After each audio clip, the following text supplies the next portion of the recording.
the curse of Brahma's fifth head. The sun was a blazing coin in the sky as it scorched the sands of the Thar desert. Waves of heat shimmered over the dunes like silent flames. Dr. Arjun Rao pulled his scarf tighter around his face and checked the compass for the 10th time. The wind tossed sand into his boots, into his bag, even into his hair. But nothing could distract him from the thrill in his chest. He was close. Somewhere beneath the golden ocean of sand lay Brahmapura, the fabled temple of the creator god, lost to history, erased by time. And according to legend, it was here that Brahma's fifth head had been sealed away, after it was severed by Lord Shiva himself for daring to speak with pride.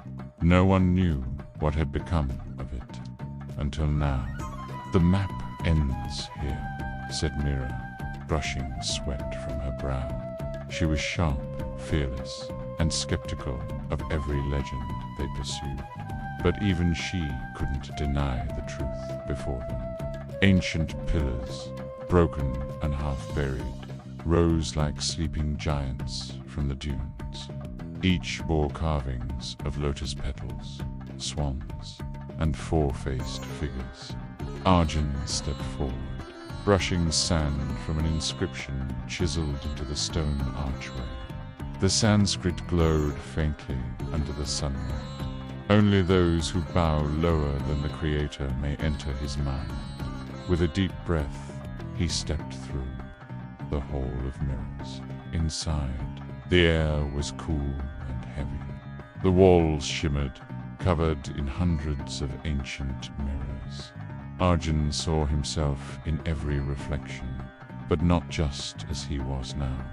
He saw his childhood self, his first discovery, the moment he lost his father. Each mirror showed a truth, a fear, or a forgotten dream. Then he saw a reflection of himself, standing taller, stronger, more powerful, admired, worshipped. He reached toward it. The ground groaned. "Wait," Meera grabbed his arm.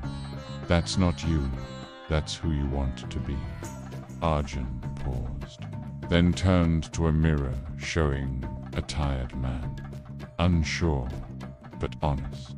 He placed his palm against the glass. The mirror dissolved like smoke, the chamber of silence. The next room was cloaked in total silence. Even their footsteps made no sound. Glowing script hovered in the air. "To understand Brahma, silence your thoughts." Words wouldn't open the door ahead.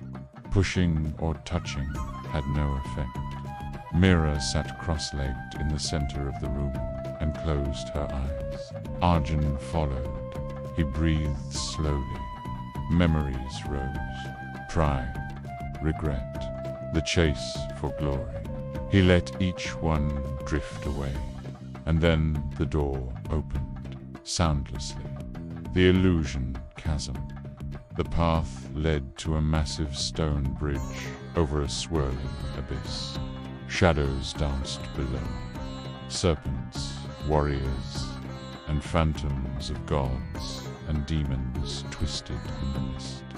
Arjun took a step, and the stone vanished beneath him. He stumbled back. "Illusions," Meera murmured. "But illusions can still kill." She closed her eyes, feeling the air. "There," she pointed. "That breeze is wrong. The path is real where the air is still." They stepped cautiously, one at a time. The stone held. Together they crossed the chasm, the fifth head. The sanctum was vast and circular, the dome above painted with stars and swirling galaxies. At its center floated a crystalline skull with 5 serene faces, slowly rotating, casting radiant light onto the walls. The air hummed with ancient power. Arjun stepped forward. Visions surged into his mind. He saw creation itself, fire and ocean, stars being born, animals walking from rivers, humans learning fire and song. Then came chaos, empires rising in arrogance, gods battling, greed consuming wisdom. He staggered. It's too much. He gasped. It knows everything. Meera approached him quietly.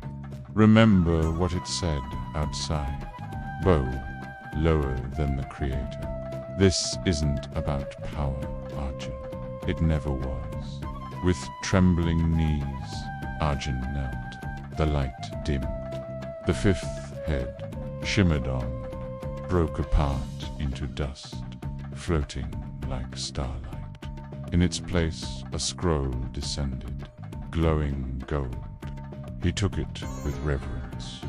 The language was Vedic, ancient and divine.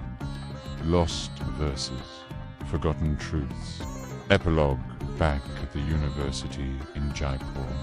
Arjun sealed the scrolls within a climate-controlled archive, ensuring their wisdom would be preserved for generations.